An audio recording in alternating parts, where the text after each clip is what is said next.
it. So I thank them and the Republicans on the committee. And with that, Mr. President, I yield the floor, thanking one and all for this tremendous vote today. Mr. President. Senator from Louisiana.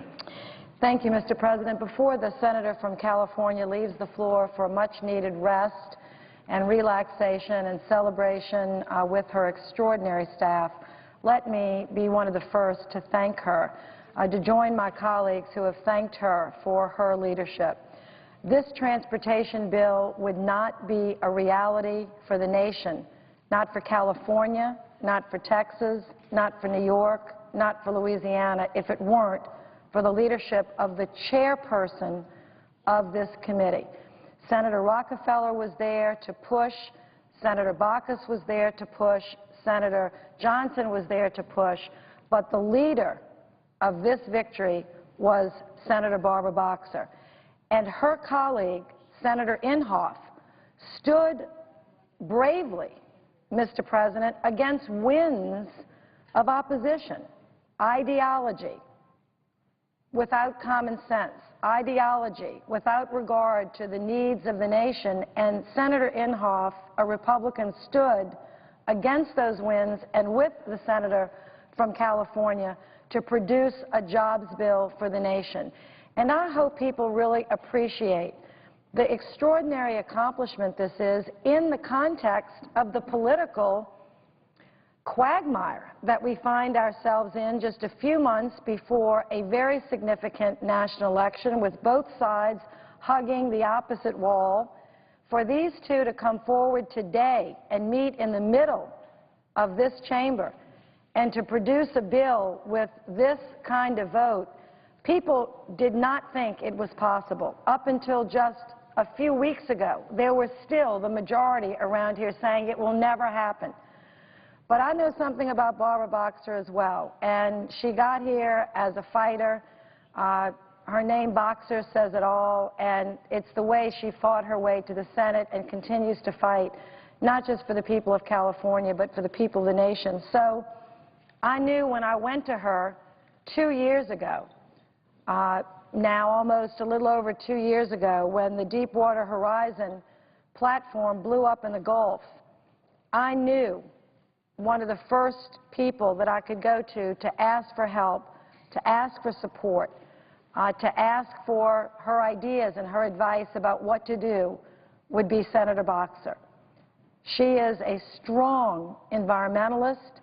She has a heart for our oceans, and she understood the challenge of the Louisiana eroding coastline, more so than many members in this body. And I will be forever grateful to the fact that she and her staff sat with me and other colleagues and crafted the Restore Act, which is a historical piece of legislation.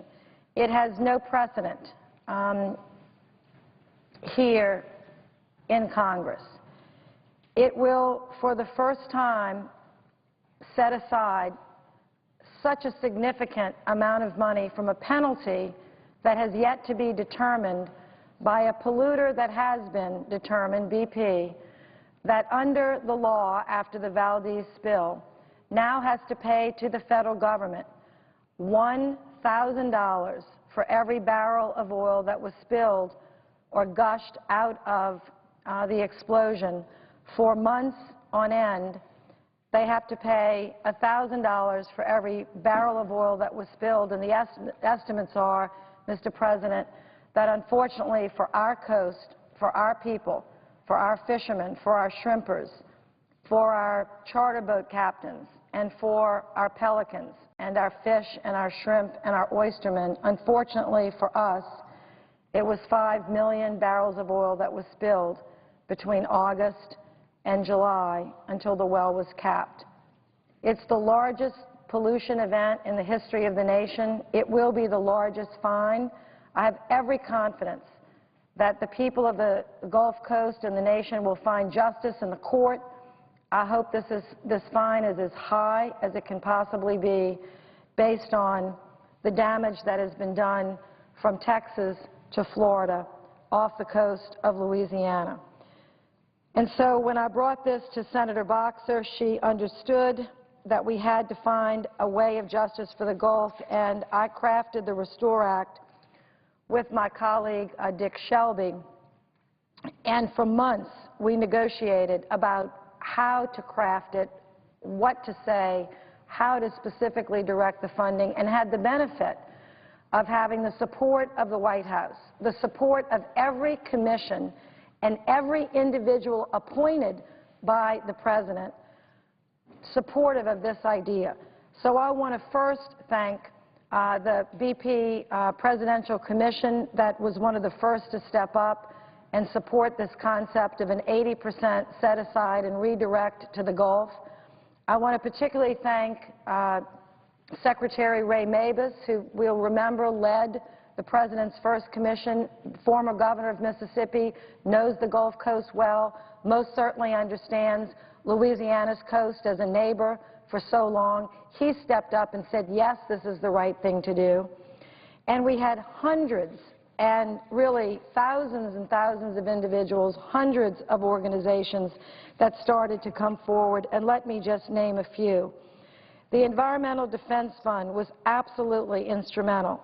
The National Audubon Society, the National Wildlife Federation, the Nature Conservancy, Ocean Conservancy, Oxfam America, and GNO Inc., Greater New Orleans Inc., were some of the first organizations to step up. The Greater Houston Partnership was invaluable in the early days to build support among the business community and the Mobile Chamber of Commerce. Ducks Unlimited, America's Wetlands Foundation, Restore or Retreat, a very vibrant, local, and dynamic organization in South Lafourche Parish. The Chamber of Southwest Louisiana, the Baton Rouge Area Foundation, and Women of the Storm, representing thousands of women, not just throughout the Gulf Coast, Mr. President, but as well from your state, as well as every state in the Union, women that stepped up that said, this kind of accident has to stop. This kind of explosion should never happen again. And most importantly, they said, the people that were hurt the most, the area that was damaged the worst, should be compensated by this fine. This money should not come to the general fund of the United States to be spent everywhere else in the nation for a variety of unrelated purposes. The Restore Act says no. The right way for this money to be allocated is to the area where the accident occurred, where the injury occurred, and that is exactly what Restore does. No more and no less. There's one other person that deserves particular thanks and shout out, and that is the senator from Rhode Island, Sheldon Whitehouse. When Senator Shelby and I finished crafting this bill, which was introduced by two colleagues, a very similar bill on the House side, Representative Steve Scalise and Cedric Richmond, and Representative Bonner from Alabama, we were having a great deal of difficulty moving a bill through a committee that only had 2 Gulf Coast members and Senator Boxer. The other members were sympathetic, not that enthusiastic, and I can most certainly understand why. As you know, this is going to be a tremendous amount of money. It's going to direct these funds to only 5 states. They were sympathetic, but what was in it for everyone else?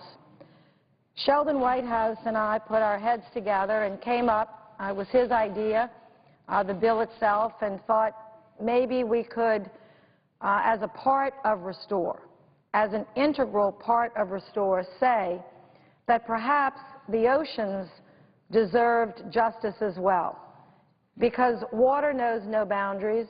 What happened in the Gulf could have impacts in the Atlantic, up the Atlantic seaboard, out to the Pacific. Who knows? And that is the problem. We don't have, Mr. President, enough scientific research going on in this nation about our oceans. which is 70% of our planet, which we in Louisiana derive great pleasure, joy, and income from our oceans, from our oil and gas exploration that is usually safe on any normal day. This was not a normal day in the Gulf when this Horizon, or not a normal operation, when this Horizon rig blew up. We get our fish, our oysters, our seafood industry, our restaurant industry, our hotels, our ecotourism. I could go on and on. We make our living from the ocean. So Senator Whitehouse and I thought, and I think most reasonable people agreed, that the oceans really did deserve something out of it. So at no cost to the 5 states, we put in a provision of a portion, a small portion, 0.5%, a half of the interest earnings that would be generated. Interest earnings, not the fund itself, not taking money away from the Gulf Coast, as some have claimed, but appropriately saying interest earnings that would create a trust fund for the ocean so that every state could use it for research along their coast.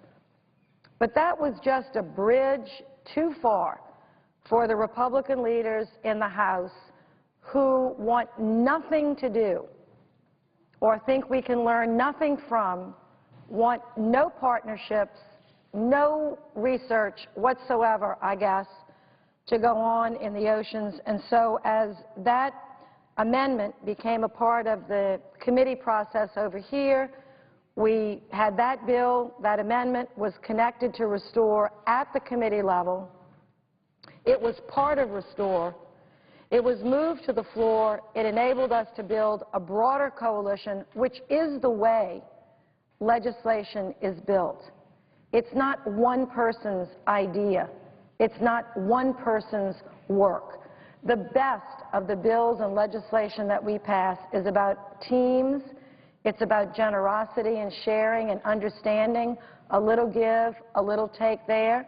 It's a shame that there's some people that are on the other side of this Capitol that don't seem to know that that's the basic operations of a democracy. I'm not sure what books they read in school, but they weren't the ones that we read at Ursuline Academy, taught by the Ursuline nuns.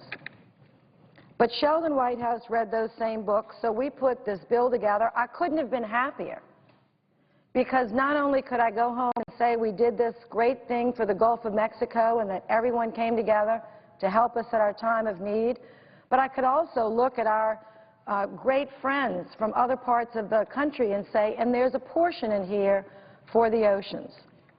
So that's how the bill came to the floor, and one of my proudest days of my 16 years here in the Senate was when this Senate voted, under the leadership of Senator Boxer and myself and Senator Shelby, voted for this bill, the Restore Act, with 76 votes.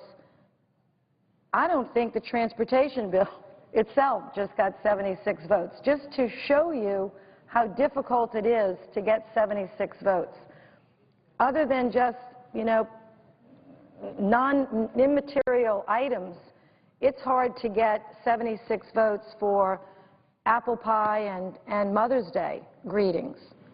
But we got 76 votes, and I was so proud. Not only was it the right thing to do, a great help to the region that I helped to represent, but also I thought very fair with the inclusion also of the land and water that was not part of Restore, but an amendment that was put on to help share these resources, this effort with other parts of the country.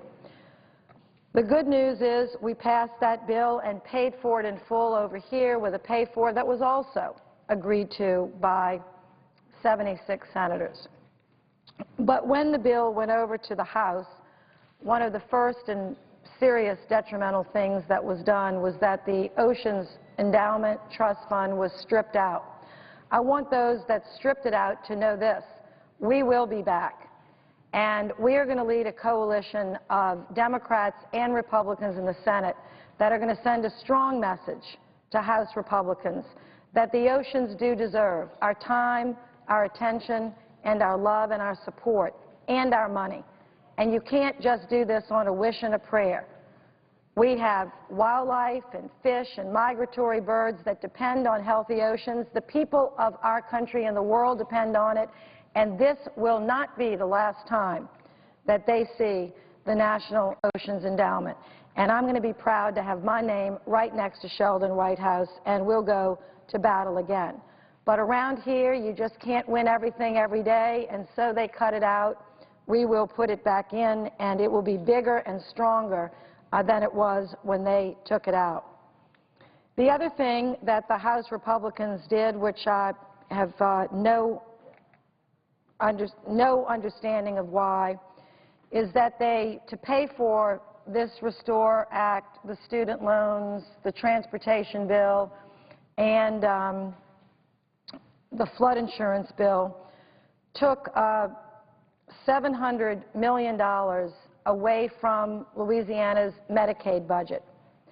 I will have more to say about the details of that later because I want to stay focused on Restore, but I want to put into the record what our Commissioner of Administration said, who is, of course, works for Republican Governor Bobby Jindal and the Republican Secretary of Health and Hospitals, Bruce Greenstein, said the loss of more than $400 million in fiscal year 13, and it was another 250, so it was 650 in 2014. They said the $400 million in so-called cuts to cuts in FMAP money already built into the state's fiscal 2013 budget passed by the legislature and signed into law by Governor Bobby Jindal would altogether lead to a loss in Medicaid dollars that will require $1.1 billion in cuts.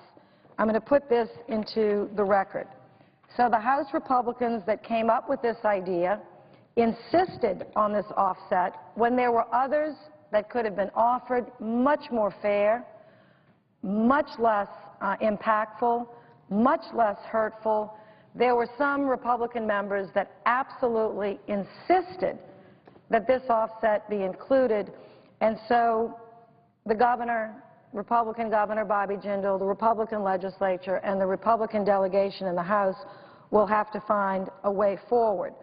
I'm not sure what that way is going to be, but when the bill left the Senate, that was not even discussed under any circumstance whatsoever. But the Restore Act, even this terrible action that was taken on the House side, cannot diminish the really extraordinary victory of the Restore Act. And, Mr. President, bills like this that basically will distribute anywhere from $5 to $20 billion to coastal restoration efforts, they take years, decades to pass. We did this in 2 years, working together, staying focused, building a support structure nationwide from the business community to the environmental community. The Chamber of Commerce stepped up. American Petroleum Institute did their part as well. Many of the oil and gas companies stepped up as well. And with the coalition of environmentalists, business organizations, wildlife enthusiasts, we were able to get this significant bill passed. It's going to be a tremendous down payment for the challenge of the Gulf Coast. And let me, for the record, just put again, there were 86,985 square miles of water closed to fishing. Approximately 36% of federal waters in the Gulf were closed to fishing for months, causing a loss to the industry of $2.5 billion. 600 miles of Gulf coastline were oiled. Half of those miles were in Louisiana, and some oil is still lingering. In fact, the scientists that have been studying the baseline said that the erosion of the marsh that was oiled was eroding at twice the speed as normal, and that normal erosion is pretty breathtaking in terms of its rate. We have lost basically the size of the state of Rhode Island in the last 50 years, and if our delegation is not successful in continuing to have victories like this, it is conceivable that with the climate change that is happening, the rising of the tides and the frequency of these great storms, that at one day, if we're not successful in preserving these wetlands, which are wetlands of all of America, that drain 40% of our nation, that supply 40% of the fisheries to everybody, 80% of the oil and gas to everyone, that New Orleans will be existing as a city with a 30-foot concrete levee around it and everything else washed away. Our culture, our hope, our way of life. And I've said this 1,000 times. We are not sunbathing here in South Louisiana. We are not vacationing in South Louisiana.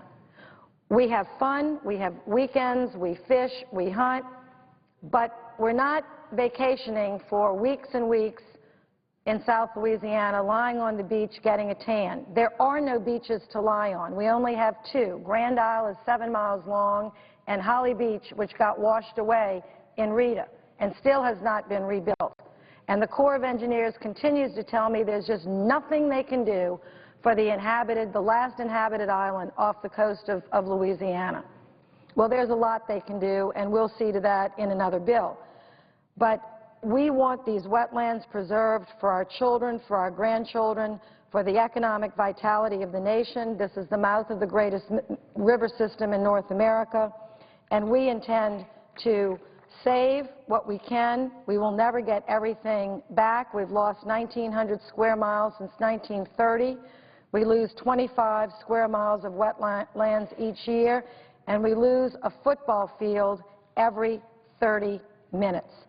2 million people live in coastal Louisiana, about 500,000 in Mississippi, about 1 million in Alabama, probably about 4 million in Texas.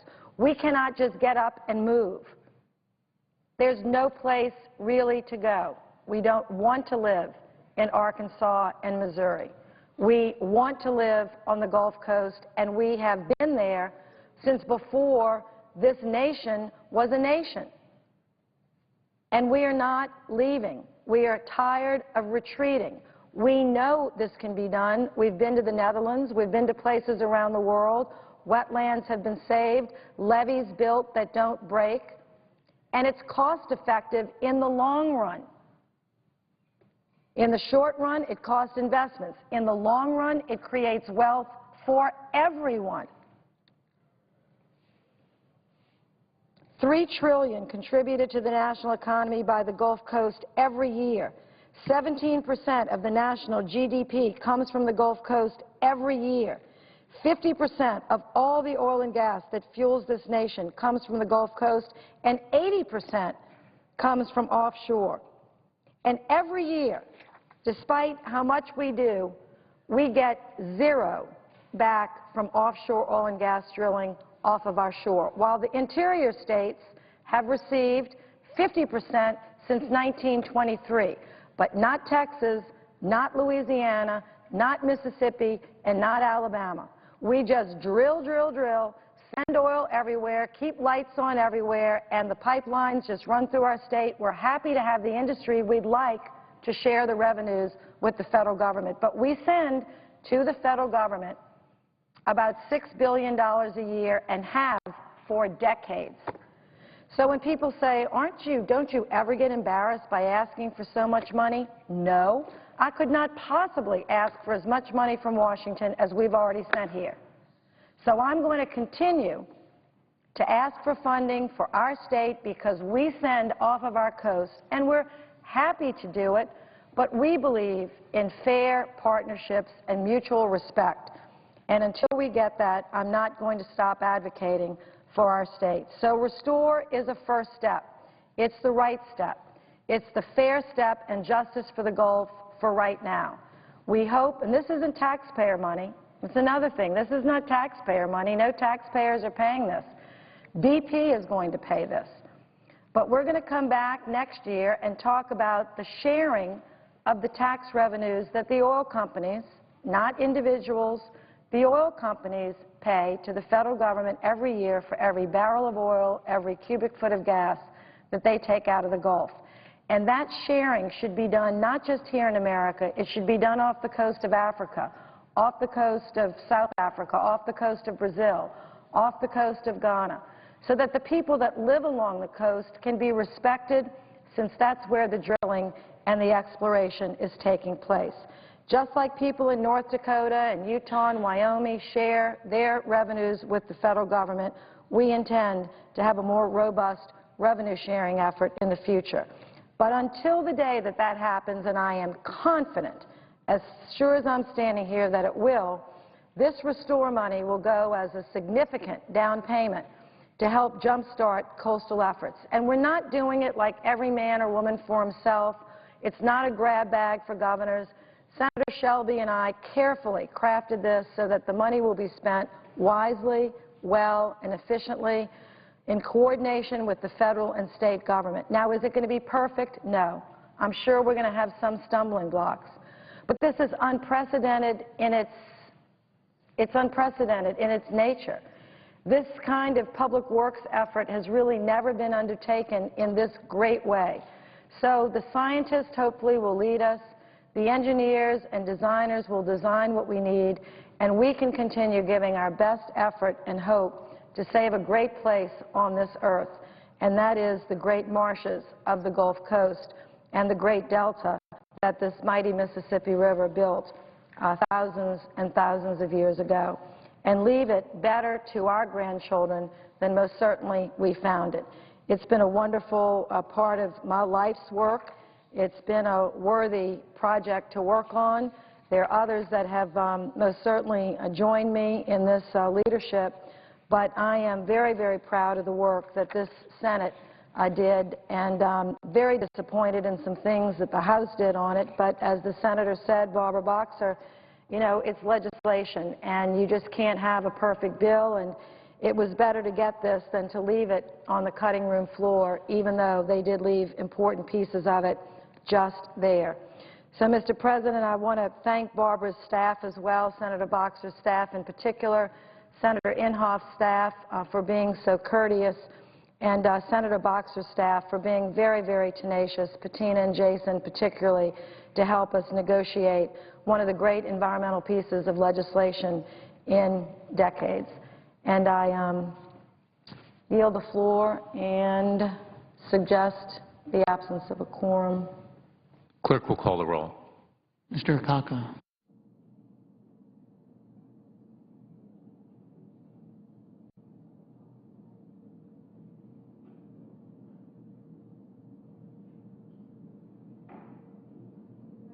Mr. President, I ask unanimous consent The senator from Louisiana. dispense with the quorum call. Without objection. I ask unanimous consent the Senate proceed to immediate consideration of S-Con Res. 51, the adjournment resolution which was submitted earlier today. Clerk will report. Senate Concurrent Resolution 51, providing for a conditional adjournment or recess of the Senate and an adjournment of the House of Representatives. Without objection, the Senate may proceed to the motion. I further ask that the concurrent resolution be agreed to, the motion be reconsidered, be laid upon the table with no intervening action or debate. Without objection.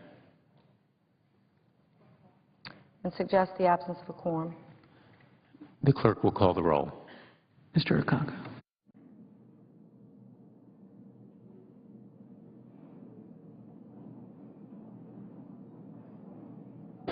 Mr. President, just 1 minute, please. I'd like to dispense with the quorum call. Without Mr. objection. President, I knew I was going to forget something. I forgot to thank my own staff, which would be very important to do. Elizabeth Weiner, Elizabeth Craddock, Jane Campbell, my chief of staff, and my entire staff for their just tremendous work. And we're all going to get a good rest for the week to come. And other staff, Tanner Johnson particularly, no longer with my staff, but put the original bill together. Thank you, Mr. President. I suggest the absence of a quorum. Clerk will call the roll. Mr. Akaka.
Majority Leader is recognized.